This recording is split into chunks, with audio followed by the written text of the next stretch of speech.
नमस्कार दोस्तों, सभी स्टूडेंट्स का आपके अपने YouTube चैनल के ऊपर स्वागत करता हूं।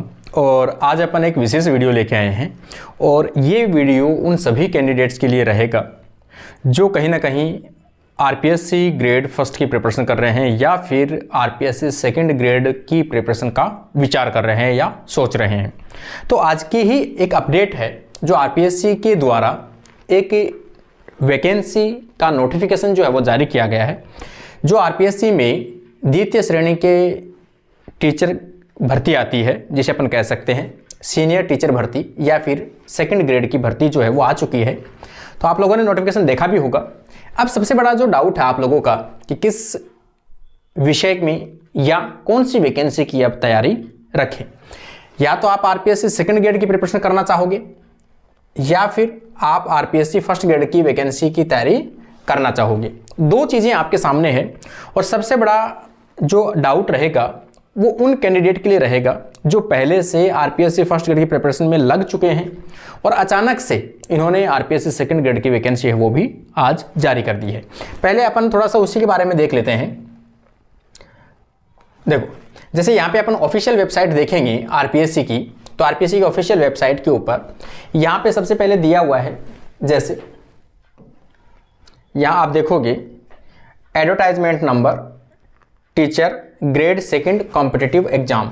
यहाँ अब अपन इस पे देखेंगे तो इनका जो नोटिफिकेशन है उसमें वैकेंसी आई है 1900 के आसपास की जो वैकेंसी है वो जारी की गई है।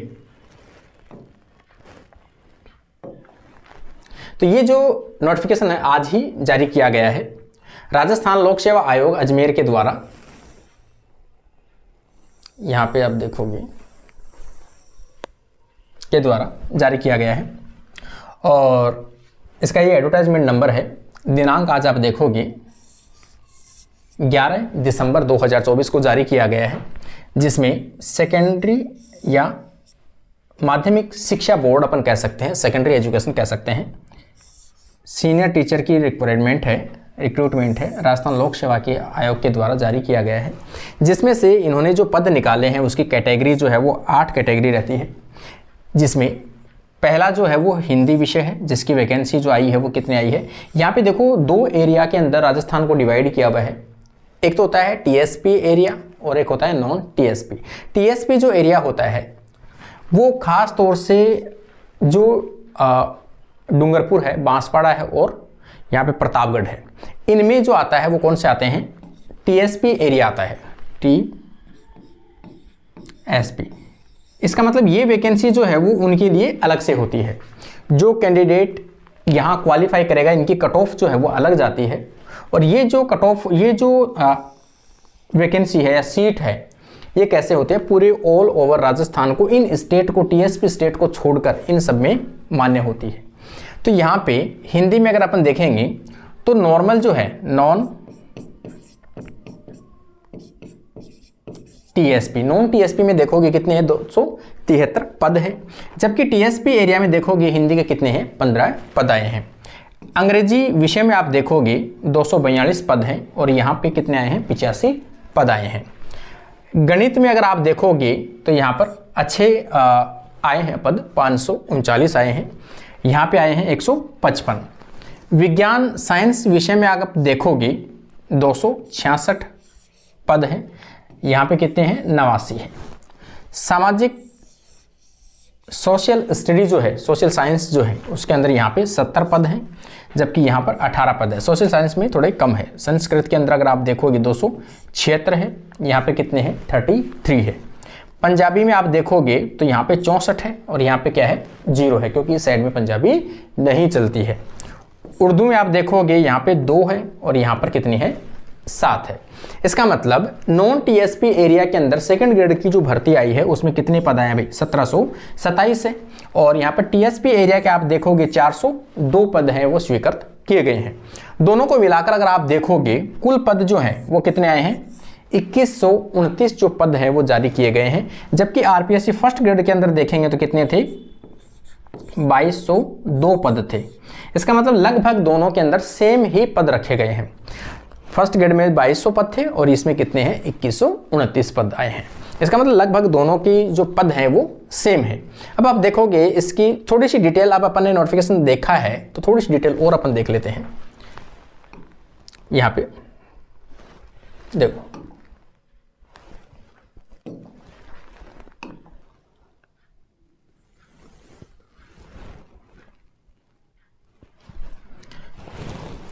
इसमें आप देखोगे इंपॉर्टेंट जो फैक्ट है वो यहाँ पे अपन देख लेते हैं कि आप जो इसकी फॉर्म है वो कब अप्लाई कर सकते हो।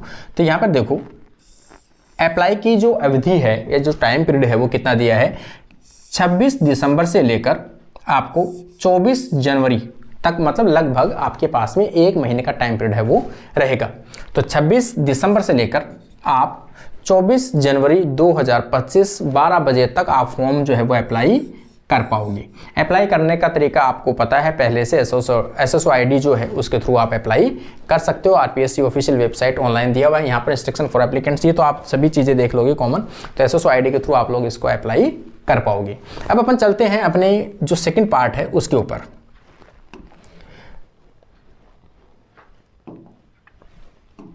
यहाँ पे अपन सेकंड पार्ट जो है अब डिस्कस करने वाले हैं अपन कि भाई आप लोगों का सबसे बड़ा जो डाउट है वो यही है कि आप लोग पहले से प्रिपरेशन कर रहे होंगे, और पहले से प्रिपरेशन अगर आप लोगों ने किया है तो सपोज आपने पहले से किसको प्रिपरेशन चूज कर रखा है, आपने आरपीएससी फर्स्ट ग्रेड को आपने चूज किया हुआ है। अचानक से आपको पता चलता है कि आरपीएससी के द्वारा सेकंड ग्रेड की भर्ती जारी कर दी गई है।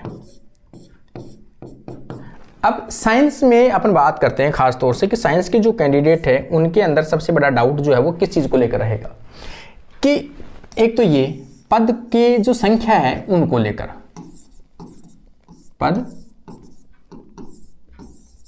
संख्या को लेकर, ठीक है। यहाँ पे कितने हैं, 250 पद के आसपास हैं, जबकि अपन बायोलॉजी में अगर आप देखोगे तो कितने हैं, 67 है आरपीएससी फर्स्ट ग्रेड में, और यहाँ पे कितने आएंगे, 251 पद के आसपास है, ठीक है। अब अपन देखते हैं कि आपका माइंड जो है वो यहाँ पे डाइवर्ट होता है कि यहाँ पे साइंस में पद हैं 251 है, जबकि यहाँ पे पद है वो 67 है। तो क्यों ना हम आरपीएससी फर्स्ट ग्रेड की जो वैकेंसी है उसको अवॉइड करके या डिले करके अपन क्या करें, सेकंड ग्रेड की प्रिपरेशन कर लेते हैं, ताकि अपना यहाँ पर जल्दी चांस बन सकता है। ये हो सकता है अलग अलग लोगों का माइंड है, अलग अलग विचार आ सकते हैं आप लोगों के माइंड में, लेकिन अपना जो कहने का मतलब है थोड़ा सा तो अपन कंपेरिजन कर लेते हैं। पहली चीज़ तो देखो आरपीएससी फर्स्ट ग्रेड में भी सेम जीके का पेपर होता है और एक होता है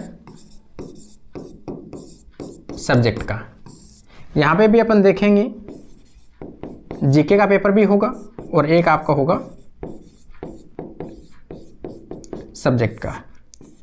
अब इसमें देखो जीके जो है वो लगभग इसमें और इसमें कॉमन है। कंपेयर करेंगे तो इसका जीके का पेपर जो है वो थोड़ा सा शॉर्ट सिलेबस है या कम सिलेबस है, जबकि यहां इसका जीके का सिलेबस अगर आप देखोगे तो आपको लॉन्ग सिलेबस मिलेगा। ये तो रहा सिलेबस की बात। दूसरी चीज है इसमें लगभग जो सिलेबस है वो थोड़ा इजी टाइप का सिलेबस है। इसमें जो टॉपिक मेंशन है वो थोड़े इजी रहते हैं। इसके टॉपिक जो हैं वो अपने राजस्थान इंडिया से लेकर इसमें विश्व तक का जो आपका छोटा मोटा टॉपिक्स है वो इसमें मेंशन किए गए हैं। अब अपन सब्जेक्ट का चलते हैं। सब्जेक्ट में यहां आप देखोगे तो केवल आपके एक सब्जेक्ट आएगी बायोलॉजी आएगी, या अगर आप केमिस्ट्री से अप्लाई करोगे तो केमिस्ट्री सब्जेक्ट आएगी, या फिर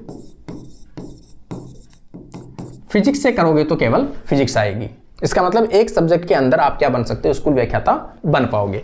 यहां पर आप बात करोगे सब्जेक्ट के अंदर तो आप यहां किसके नाम से वैकेंसी निकलेगी, यहां जो वैकेंसी निकलती है वो साइंस के नाम से निकलती है, साइंस या विज्ञान।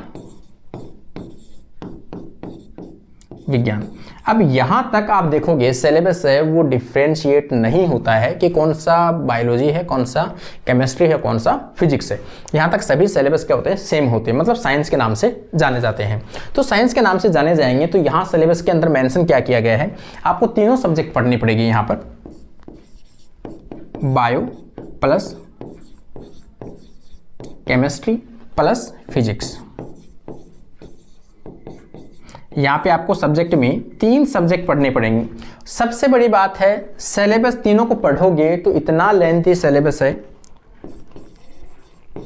लॉन्ग सिलेबस है, काफ़ी लॉन्ग सिलेबस है, ठीक है ना। इसका मतलब यहाँ पर मेहनत भी ज़्यादा है, सिलेबस भी ज़्यादा है, और जिस कैंडिडेट को हो सकता है किसी की जो बीएससी में की है फिजिक्स और केमिस्ट्री, उसके बाद में अगर आप लोगों ने नहीं पढ़ा है अभी तक, तो इसका मतलब आपको वापस से पूरा ये चीज़ें जो है वो पढ़नी पड़ सकती है।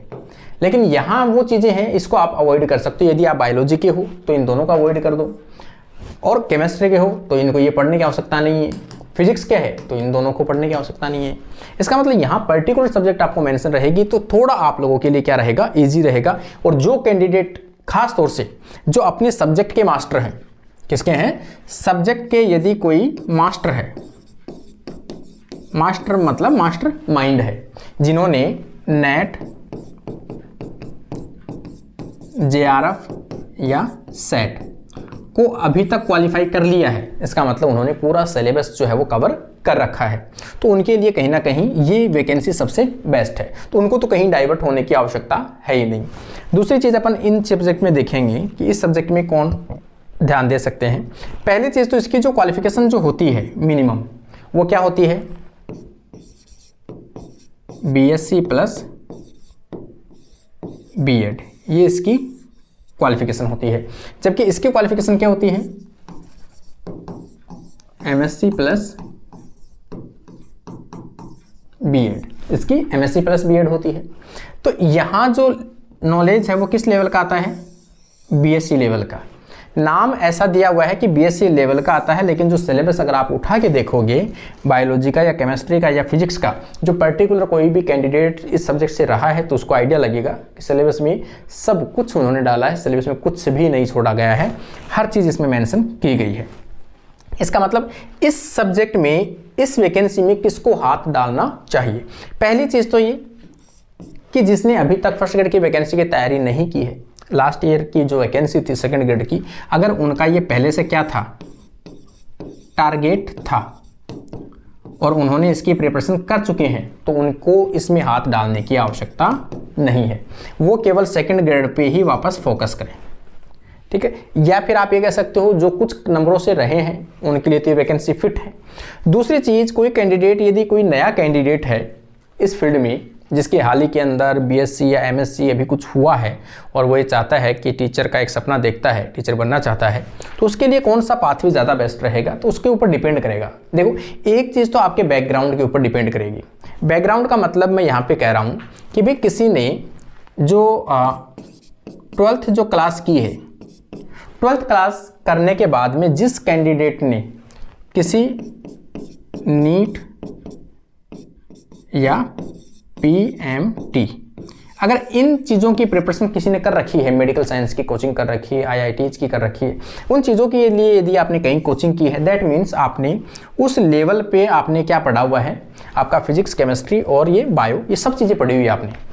तब अगर किसी कैंडिडेट ने ये पढ़ रखे हैं तो उसके लिए सबसे बेस्ट अपॉर्चुनिटी है ये वाले सब्जेक्ट, मतलब वो सेकेंड ग्रेड के ऊपर फोकस कर सकता है। लेकिन कई कैंडिडेट मेरे जैसे हैं जिन्होंने आज तक नीट और पीएमटी की कोचिंग का मुंह नहीं देखा, कभी गए ही नहीं, हमें बेसिक का ज़्यादा पता नहीं है, ऐसे अगर कोई कंडीशन है जिन्होंने केवल बीएससी के ऊपर फोकस किया है और बीएससी भी सिंपल वे में कहीं की है, ज़्यादा डीपली नहीं किया है, अगर आपको ऐसा लगता है एमएससी में भी आपने प्राइवेट टाइप से कर लिया, कहीं कि एडमिशन कहीं ले लिया आपने गवर्नमेंट कॉलेज या कहीं प्राइवेट कॉलेज में जहाँ रेगुलर क्लासेस नहीं है, आपको डीपली नॉलेज नहीं है, अगर आपने ऐसी फॉर्मेलिटीज़ टाइप की कुछ आपने क्वालिफिकेशंस आपके पास में है, लेकिन आपका बेस यदि मजबूत है, क्या चाहिए आपको, बेस चाहिए। अगर बेस आपका मजबूत है तो आप फर्स्ट ग्रेड की बजाय आप सेकंड ग्रेड के ऊपर ज़्यादा फोकस करना, क्योंकि ये वैकेंसी आपको ईजी वे के अंदर मिल सकती है।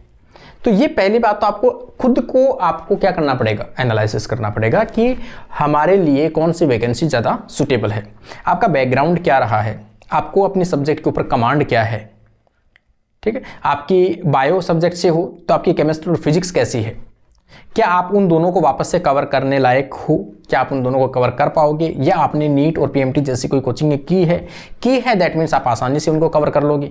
और जिन्होंने आज तक नहीं की है तो वो उनको कवर करना बहुत मुश्किल कह सकते हैं अपन, और या फिर जो कैंडिडेट पहले से पढ़ चुके हैं उनको फाइट करना भी थोड़ा मुश्किल रहेगा, क्योंकि वो पहले से प्रिपेयर्ड है उस चीज़ के लिए। तो अगर ऐसे कैंडिडेट हैं और जो ये मैंने कहा जो इस लाइन में घुस चुका है, नेट जेआरएफ जैसे लाइफ साइंस ब्रांच में जो घुस चुका है, वो कैंडिडेट है वो इसको यहाँ पे टारगेट करे, उनके लिए ये थोड़ा ठीक रहता है। और जो मैंने अभी क्राइटेरिया आपको बताया है, अगर उसकी प्रिपरेशन आप करना चाहते हो तो ये क्राइटेरिया आपके लिए बेस्ट रहता है। तो वो डिपेंड करता है, अब आप खुद अपना सेल्फ एनालिसिस कीजिए।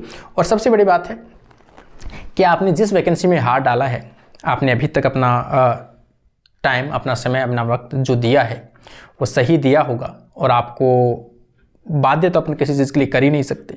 अपना तो उद्देश्य सिर्फ एक रहता है कि आप थोड़ी सी अपन गाइडेंस दें, ताकि कोई रास्ता किसी को हो सकता है पसंद आई, या कोई हो सकता है मिसगाइड हुआ हो किसी से और अपने आप को एनालिसिस नहीं किया हो आज तक। तो किसी से बहकाव में आके कोई फैसला लेना तो सरासर गलत ही है, क्योंकि अपने को किसी भी चीज़ के लिए फैसला लेने के लिए अपना खुद का एनालिसिस करना सबसे इम्पोर्टेंट है। आपको प्रिपरेशन करना है, जॉब आपको पानी है, आपका कितना लेवल है, आपने आज तक कितनी पढ़ाई की है, आपका बैकग्राउंड कैसा रहा है, वो सब चीज़ें जो है वो सिर्फ आप जानते हो। आपके अलावा वो चीज़ें हैं कोई भी कैंडिडेट नहीं जानता है। अगर मैं आपको कहूँ कि आप इसकी वैकेंसी की प्रिपरेशन कर लो या आप इस वैकेंसी की प्रिपरेशन कर लो, ये भी सरासर गलत होगा। क्यों? क्योंकि मैं पर्सनली आपको नहीं जानता हूँ, लेकिन मैं जो कंडीशंस आपके साथ में शेयर की है मैंने, तो हो सकता है उसमें से कुछ कैंडिडेट इस कंडीशन के साथ में है, कुछ कंडीशन इस कैंडिडेट्स के साथ में है, इस कंडीशंस के साथ में है। तो वो डिसीजन कौन लेगा? वो डिसीजन आप लोग ही ले सकते हो।